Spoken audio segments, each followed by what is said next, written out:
एक लेमैन के लिए एआई क्या है? AI is like teaching a computer how to learn like a child. AI के आने के बाद अब क्या सीन है इंडस्ट्री में? क्या कुछ इस तरह का भय का माहौल है? ये फियर रियल है। AI काफी काम को ले जाएगा। अभी तक जो कन्वेंशनल वे थी IT इंडस्ट्री ये काम करती थी, बहुत ही जनरलिस्ट और बहुत ही कमोडिटी IT सर्विसेज जो प्रोवाइड करती थी कंपनीज, वो इफेक्ट होंगी। जो आईटी सेक्टर में जाना चाहता है तो उसके लिए चैलेंजेस क्या हैं? अगर आप स्मॉल टीम के साथ एडवांस प्रोजेक्ट्स कर सकते हो तो ये पूरा का पूरा जो सिनेरियो है इंडो यूएस का, वो आपको बेनिफिट ही करेगा। स्लो डाउन जैसी स्थिति तो नहीं आएगी ना? अब तक जो जॉब लगती थी कि मुझे जावा आती है, मुझे पाइथन आती है, वो अब काम शायद नहीं करेगा। आपको उससे ऊपर उठना पड़ेगा।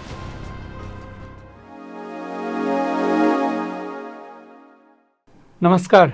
चौखंबा के आज के प्रोग्राम में हम आर्टिफिशियल इंटेलिजेंस पर बात करेंगे और इसके लिए हमारे साथ आईटी एक्सपर्ट और एआई के क्षेत्र में स्टार्टअप कर रहे हैं संचित जैन जी मौजूद हैं। और संचित जैन जी के बारे में ये बता दूं कि ये देहरादून के रहने वाले हैं और इन्होंने आईआईटी रुड़की से इंजीनियरिंग की है और उसके बाद बेंगलुरु, जयपुर और देहरादून समेत कई जगह स्टार्टअप किए हैं, कंपनी फॉर्म की है और एआई के क्षेत्र में अब नया प्रयोग कर रहे हैं।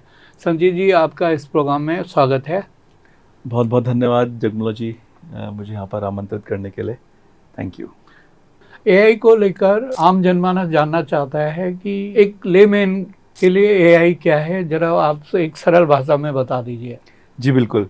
देखिए, AI is like teaching a computer how to learn like a child. अगर हम एक कंप्यूटर को ऐसे ये सिखा दें कि एक बच्चा है, वो जैसे जैसे ग्रो करता है वो सीखता है, अपने एक्सपीरियंस से सीखता है। आप सोचिए कंप्यूटर भी ऐसा ही हो जाए। तो आप देखें तो जो हमारा ह्यूमन ब्रेन होता है, इसके पास तीन चीज़ें होती हैं। नॉलेज होती है, लॉजिक होता है और इमोशंस होता है। अब अगर हम नॉलेज क्या है? नॉलेज डेटा है। एक बच्चा है, वो 10 साल का बच्चा है, उसको आप 50 बार बिल्ली दिखाई है तो उसको समझ में आता है, उसकी मेमोरी हो जाती है कि एक कैट है। ठीक है।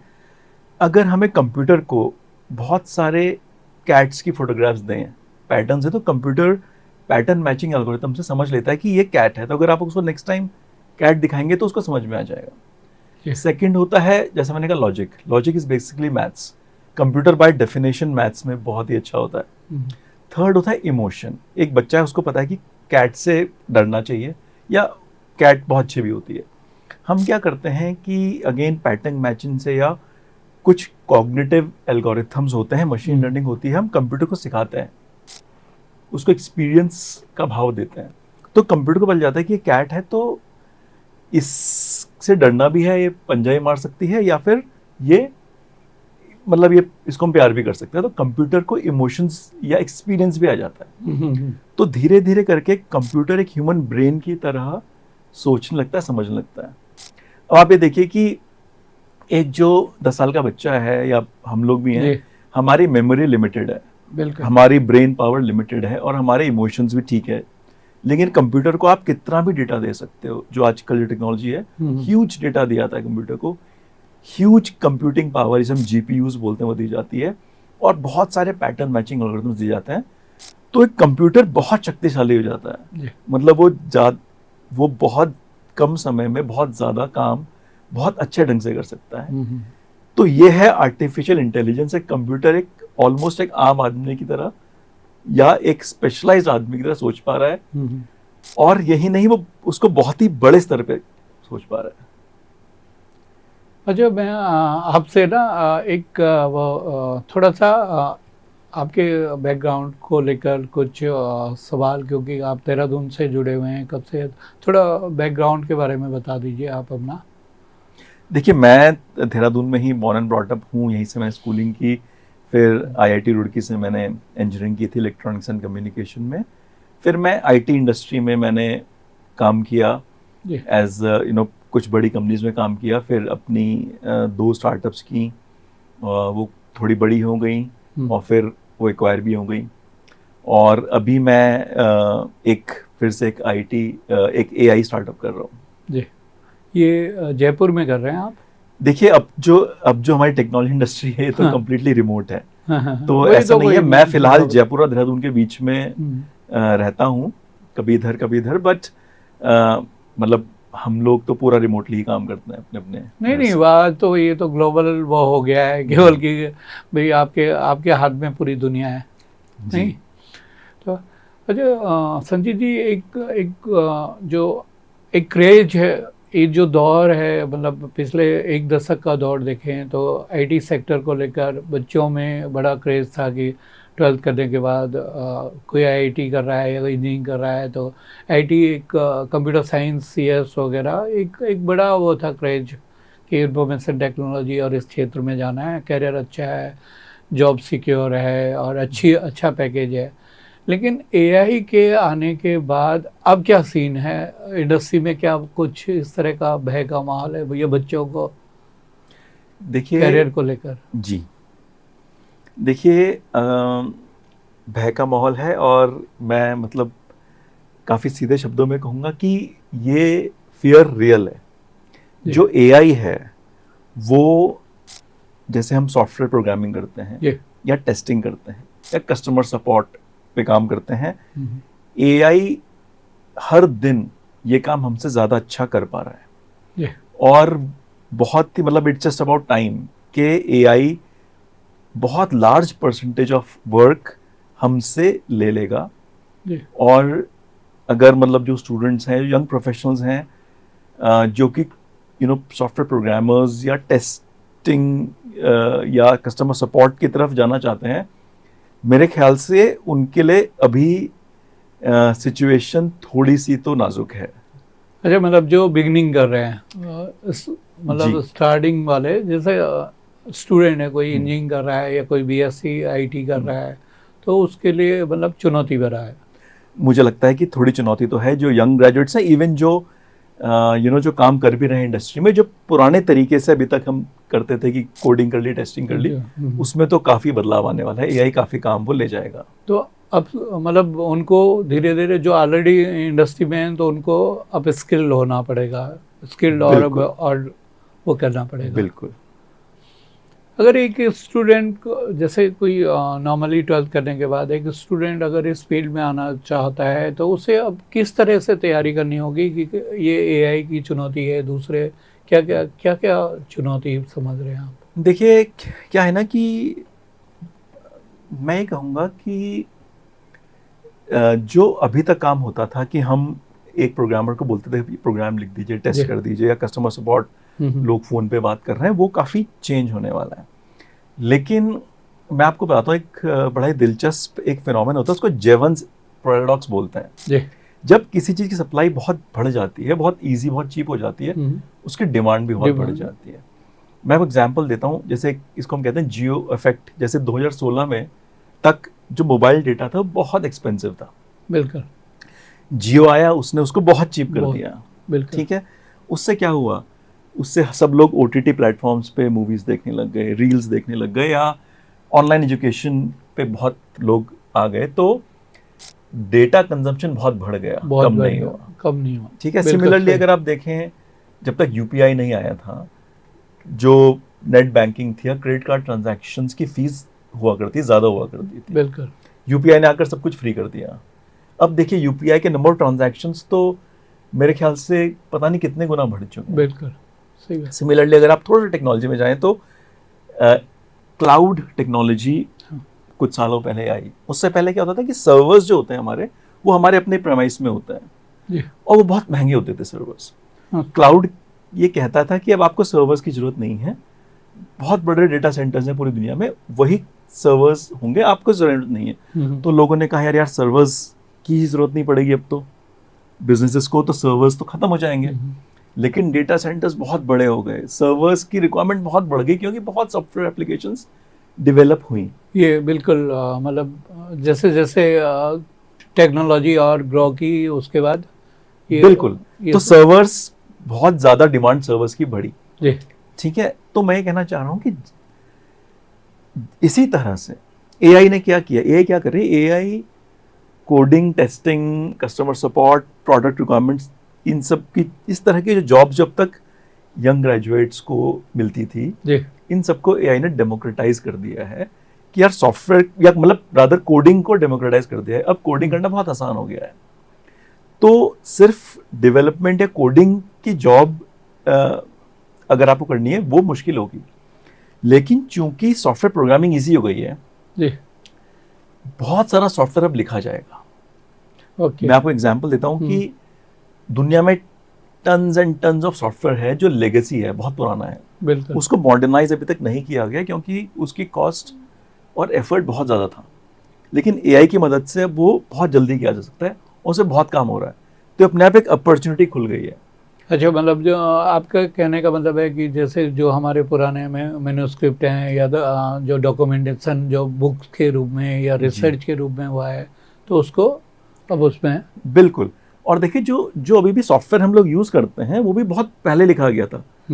25 साल पुराने, 30 साल पुराने सॉफ्टवेयर लिखे जा रहे हैं, उनको मॉडर्नाइज एआई की मदद से कर मतलब पाएंगे। ये जैसे जैसे टेक्नोलॉजी में वो हो रहा है, तो ऐसे वो तो मैं इन सब उसमें में आपको बदलाव आ बताता रहा है। हूँ कि मतलब आप इसको ऐसा समझिए कि पहले 10 सॉफ्टवेयर प्रोग्रामर्स जो काम करते थे जी वो अब एआई की मदद से एक ही कर पाएगा, एक ही कर पाएगा। एक कर लेगा। तो मतलब सॉफ्टवेयर डेवलपर का आउटपुट 10x हो जाएगा, 10 गुना बढ़ जाएगा, लेकिन सॉफ्टवेयर की डिमांड 100x बढ़ जाएगी क्योंकि अब सॉफ्टवेयर बनाना बहुत इजी हो गया है।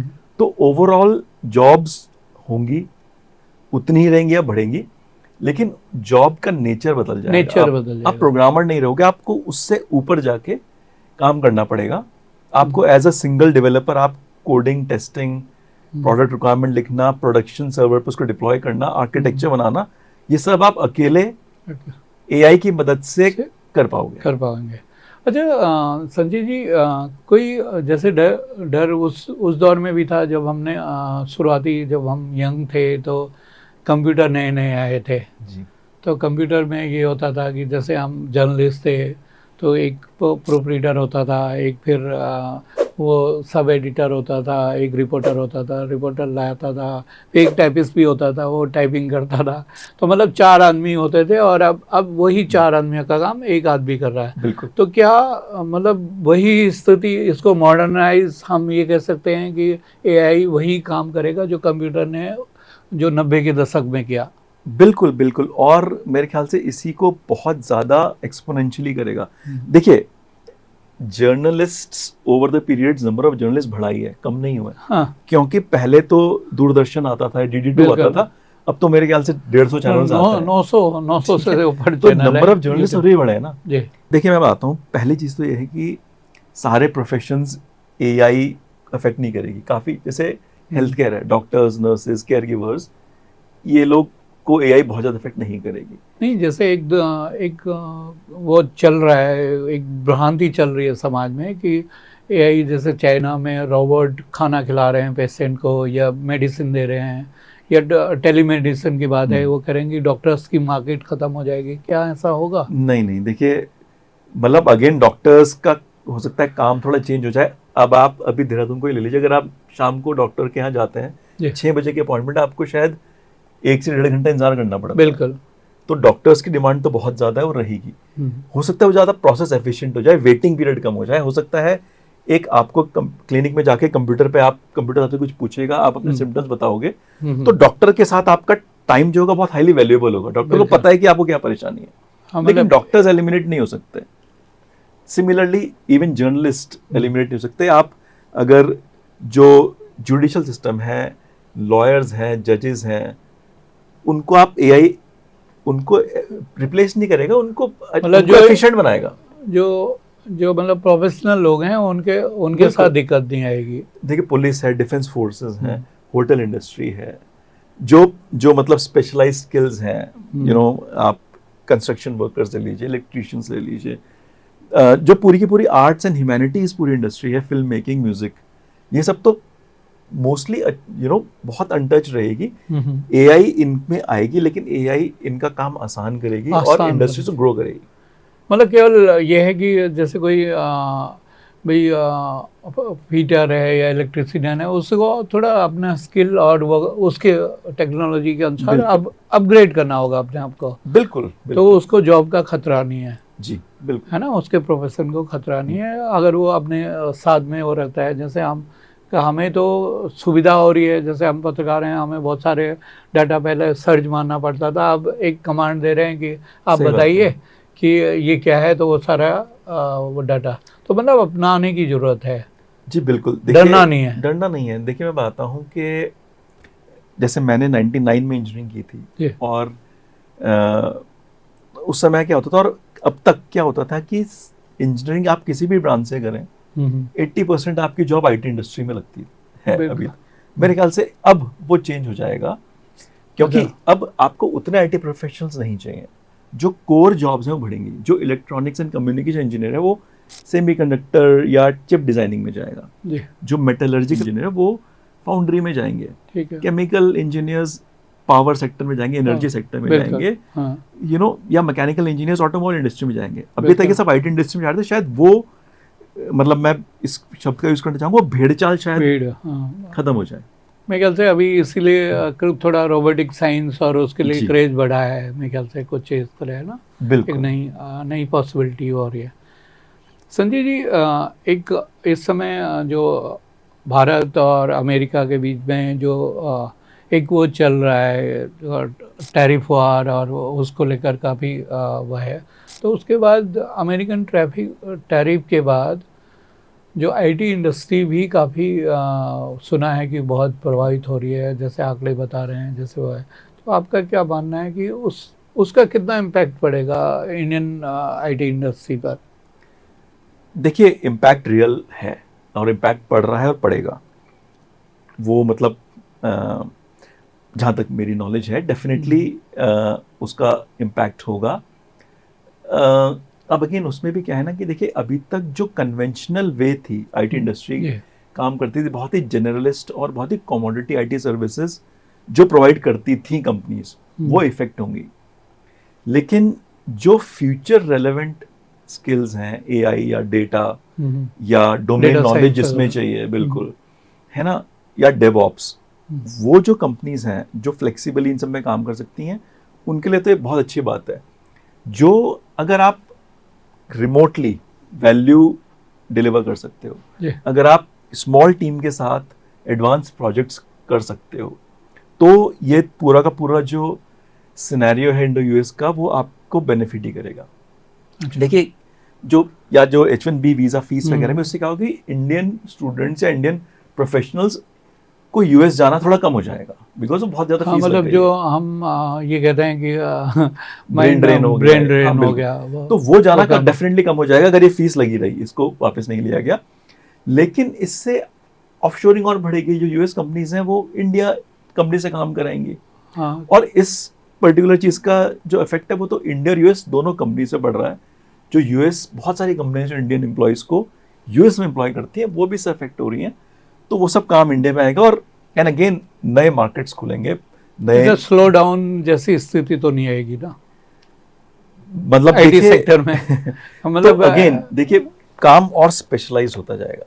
बिल्कुल। जो लोग स्पेशलाइज्ड अपने आप को बनाएंगे, अपस्किल करेंगे, उनके लिए तो अपॉर्चुनिटीज और ज्यादा बढ़ेंगी। जी। लेकिन अगर आप सोच रहे हैं कि अभी तक प्रोग्रामिंग से काम चलता था, कोडिंग से काम चलता कोडिंग था, से था। अगर बीपीओ सेंटर्स हैं वो सिर्फ फोन पे बातें कर रहे हैं, उन सब के लिए तो मुश्किल आएगी डेफिनेटली। हाँ, क्योंकि बीपीओ केपीओ पे तो खतरा तो रहेगा ही सबसे बिल्कुल, ज़्यादा ना, बिल्कुल, क्योंकि वो तो कुछ भी पूछ लेगा, 1 मिनट में बता देगा, ये बिल्कुल, 5 मिनट में ही 1000 कॉल कर देगा। बिल्कुल हो रहा है ऑलरेडी और हाँ, कर रहे हैं, बिल्कुल। ये तो है ही। तो आपका ये मानना है कि अमेरिका से जैसे कहा जा रहा है कि लगभग 1.5 लाख इंजीनियर जो हैं वो वापस आ सकते हैं, तो फिर यहाँ ज़्यादा वो डिमांड एंड सप्लाई वाली बात हो जाएगी कि जॉब्स कम है, वो है, तो क्या इससे अभी मौजूदा जो हमारा आईटी सेक्टर है इंडिया का, तो इस पर कोई प्रभाव पड़ेगा अगर वो वापस आते हैं, मतलब देखिए, रिवर्स माइग्रेशन होता है उनका? तो देखिए, शॉर्ट टर्म में हो सकता है इफेक्ट पड़े। हम्म, शॉर्ट टर्म में डेफिनेटली हो सकता है कि चीज़ें स्लो हो जाएं। लेकिन मीडियम टू लॉन्ग टर्म में ये इंडिया के लिए तो अच्छा ही होगा, क्योंकि हाँ, जो यहाँ के अच्छे ब्रेन से हमारे वापस आएंगे, ब्रेन वापस आ हम गए। अपने लिए टेक्नोलॉजी डेवलप करेंगे या बाकी जगहों के लिए करेंगे या इंडिया से यूएस के लिए भी करेंगे। ओवरऑल ये बहुत कोलैबोरेटिव प्रोसेस होता है, इंडिया। तो वो मुझे नहीं लगता, अगर अगेन आप स्किलफुल हैं और अगर आप अपने को अपग्रेड कर रहे हैं तो आपको कोई डरने की ज़रूरत है। एक और जैसे जैसे ये डाटा वो हो रहा है, क्योंकि हमारा हर व्यक्ति का जो निजी डाटा है वो सब जगह शेयर हो रहा है, मोबाइल पे, दूसरे उस पे। तो जो साइबर सिक्योरिटी का कंसर्न है, तो इस क्षेत्र में क्या संभावना है और मतलब कितना इफेक्टिव है ये, इसमें जॉब अगर पर्सपेक्टिव देखा जाए तो कैसा है? देखिए, ऑफ कोर्स, मतलब जो साइबर थ्रेट्स हैं या जो साइबर फ्रॉड्स हैं, उसका वॉल्यूम तो बढ़ता ही जा रहा है, बढ़ता ही जा रहा है ना। और अभी जैसे आपने टीवी पे ऐड भी आता है आजकल की, एयरटेल ने अपने उसमें यही खुद ही उन्होंने ऐसी टेक्नोलॉजी बिल्ड कर दी है कि अगर कोई फ्रॉड मैसेज आता है, फ्रॉड कॉल आती है, वो उसको वहीं पे इंटरसेप्ट कर देंगे। तो definitely cyber crime and prevention of cyber fraud is a huge area. उसमें तो बहुत काम हो रहा है, बहुत ज़्यादा लोग उसमें एम्प्लॉय भी होंगे, इवन साइबर लॉज के अराउंड बहुत काम हो रहा है। तो डेफिनेटली ये मतलब ये तो ऐसी चीज़ है जो कि मतलब पैरेलली ग्रो करेगी। और अब जैसे डीप फेक टेक्नोलॉजीज हैं, आप वीडियोस बन जाते हैं, तो ऑलरेडी ऐसे सॉल्यूशंस आ गए हैं जो वीडियो देखकर बता सकते हैं कि भाई ये डीप फेक है। बिल्कुल बिल्कुल। एक एआई और आईटी सेक्टर के साथ ही जुड़ा हुआ है, एक एनवायरनमेंट का सवाल भी है कि इससे जो ये साइबर कचरा या जो हम ये कहते हैं कि उससे पॉल्यूशन और उसमें इफेक्ट हो रहा है, तो एनवायरनमेंट को कैसे, मतलब एनवायरनमेंट फ्रेंडली कैसे इस सेक्टर को बनाया जा सकता है? देखिए, फ्रैंकली अभी तो ना एआई इज अ रेस और बहुत तेजी से ग्रो कर रही है और लोग रेवेन्यूज के पीछे जा रहे हैं। तो sustainability for the IT industry और even for the AI industry, it is an afterthought. मतलब ये है कि ठीक है यार, इसको भी करना है, लेकिन ये ऑब्जेक्टिव नहीं है। तो अभी तो मोस्टली इसमें क्या होता है, जीपीयूज चाहिए होता है, मतलब बहुत ज़्यादा पावर चाहिए होती है। डेटा सेंटर्स बनते हैं, उसमें जीपीयूज लगते हैं, उसमें इलेक्ट्रिसिटी, पावर, बहुत कुछ यूज होती है जी। अभी तक जो इंडस्ट्री है वो एक तरह से इसको कैसे टैकल कर रही है कि उन्होंने वो कार्बन ऑफसेटिंग करते हैं कि भाई बहुत सारी कंपनीज उनसे कार्बन क्रेडिट्स खरीदते हैं कि आप पेड़ लगा दो। बहुत सारी कंपनीज हैं कि यार हम आपके लिए पेड़ लगा देंगे, एक पेड़ से आपके इतने कार्बन फुटप्रिंट कम हो जाएगा। बाय द वे, मतलब आईटी इंडस्ट्री की आप सारी इंडस्ट्रीज अभी उसी मॉडल में है, एयरलाइन इंडस्ट्री, ऑटोमोटिव इंडस्ट्री की, यार हम पोल्यूशन तो बहुत ज़्यादा कम नहीं कर पा रहे हैं अभी, तो हम पेड़ लगवा देंगे। और जो बहुत सारे पवन चक्कियाँ वगैरह होती हैं उनके प्रोडक्ट्स में लोग इन्वेस्ट करते हैं। तो अभी तो वही चल रहा है। बाकी ये है कि efficient hardware, efficient AI models और clean power in GPU centres के लिए वो करना होगा इंडस्ट्री को, और वो मतलब गवर्नमेंट्स को मैंडेट करना पड़ेगा इंडस्ट्री पे, तभी मुझे लगता है कि उनमें कुछ काम होगा। जी। एक आखिरी सवाल पूछ रहा हूँ आपसे कि जो एक स्टूडेंट है, वो चाहे जो आईटी सेक्टर में जाना चाहता है, तो उसके लिए चैलेंजेस क्या हैं और वो उसे किस तरह से तैयार होना है ताकि उसे मतलब कल बाजार में जाता है, मार्केट में, उसके अनुरूप जॉब मिल सके और वो जॉब के अनुकूल हो? बिल्कुल।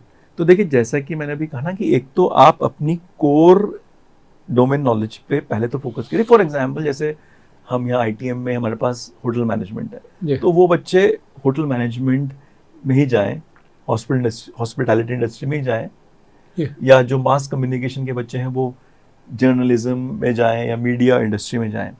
जो आईटी इंडस्ट्री है उसमें अगेन बच्चों को समझना होगा कि यार अब तक जो जॉब लगती थी कि मुझे जावा आती है, मुझे पाइथन आती है, वो अब काम शायद नहीं करेगा, आपको उससे ऊपर उठना पड़ेगा। तो आप फॉर एग्जाम्पल आप मतलब सेमीकंडक्टर या चिप डिज़ाइन टेक्नोलॉजी में अगर आप जाते हैं, या फिर आप डेवऑप्स जिसे हम बोलते हैं, डेवलपमेंट ऑपरेशन, मतलब जो जीपी डेटा सेंटर्स होते हैं, क्लस्टर्स होते हैं बड़े बड़े, इनको मैनेज करना होता है, ये भी आईटी इंडस्ट्री का ही काम है। या फिर आप एक आर्किटेक्ट हैं जो पूरा कोडिंग, टेस्टिंग, डेवलपमेंट, सपोर्ट जी। अकेले कर पा रहे हैं एआई की मदद से, पूरी एप्लीकेशन डिप्लॉय कर पा रहा है, उस तरह के लोग चाहिए होंगे इंडस्ट्री में। तो ये 3 एरियाज जिसपे कि आईटी इंडस्ट्री में जो आने वाली लोग हैं उनको काम मिलेगा।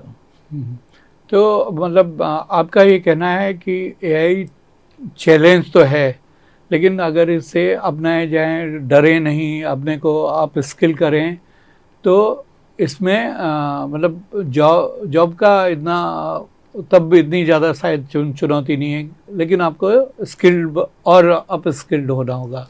बिल्कुल। देखिए मैं बताता हूँ, हम हमारी जनरेशन में जो सबसे 2 बड़ी टेक्नोलॉजी रेवोल्यूशंस मेरे हिसाब से हुई हैं, वो एक है इंटरनेट और एक है स्मार्टफोन्स। स्मार्टफोन। तो इंटरनेट जब आया तो पहले आपको ट्रेन के टिकट के लिए जाना पड़ता था, स्टेशन लाइन में लगना पड़ता था। अब इंटरनेट आ गया तो ऐसा नहीं कि ट्रेन बुकिंग्स कम हो गई, ट्रेन्स भी बढ़ गई, हर आदमी ऑनलाइन बुकिंग कर रहा है, तो किसी की जॉब नहीं गई, सब चीज़ें बढ़ी। या स्मार्टफोन्स सब लोग यूज़ कर रहे हैं, उससे ओवरऑल एम्प्लॉयमेंट बढ़ा है हर तरह से। इसी तरह से एआई भी एक बहुत बड़ी, एआई इन दोनों से 100x बड़ी रिवोल्यूशन है फॉर श्योर। लेकिन एआई नए, मैं आपको एक बड़ा इंटरेस्टिंग एग्जांपल देता हूँ, चलिए। बहुत साल पहले जब रेफ्रिजरेटर्स इन्वेंट हुए थे, तो सबसे ज़्यादा पैसा पता है किन कंपनीज ने बनाया था? रेफ्रिजरेटर कंपनीज ने बनाया था, पेप्सी और कोक ने बनाया था। क्योंकि रेफ्रिजरेटर का वाइड स्प्रेड यूज़ नहीं था, तो कोई पेप्सी और कोक नहीं पीता था। जब रेफ्रिजरेटर्स बने, हर छोटी छोटी दुकान पे आपको पेप्सी और कोक के फ्रिज दिखे, और उनकी कंजम्पशन 100x या 1000x बढ़ गई। जी जी, ठीक है ना। तो इसी तरह से इसी तरह से हमें वो नई, हमें आज की पेप्सी और कोक ढूंढनी है, नई अपॉर्चुनिटीज ढूंढनी है जो कि बन रही हैं। और मतलब एआई ओवरऑल चीजें चेंज करेगी, अप लेवल ही करेगी, अप लेवल करेगी। तो एआई को हम सिंपली आपके अनुसार ये माने कि ठीक है, चुनौतीपूर्ण है, लेकिन इससे आदमी का जीवन सरल ही होगा, और ये भी उम्मीद है कि रोजगार, चाहे थोड़ी देर के लिए रोजगार प्रभावित हो कुछ समय के लिए, लेकिन रोजगार सृजन की संभावनाएं भी बढ़ेंगी। तो एआई से डरना नहीं है, इसको अपना दोस्त बनाना है। संजय जी, आपने हमें वक्त दिया, इसके लिए आपका बहुत बहुत शुक्रिया। और मुझे लगता है कि हमारे श्रोताओं और दर्शकों दोनों को ही इसका बहुत लाभ मिलेगा। इसके लिए आपका बहुत बहुत शुक्रिया, और आपका यहाँ आने के लिए धन्यवाद। आपका स्वागत है, और मैं भी आपका धन्यवाद देता हूँ कि आपने मुझे अपॉर्चुनिटी दी यहाँ पर आके आपसे बात करने की। Thank you.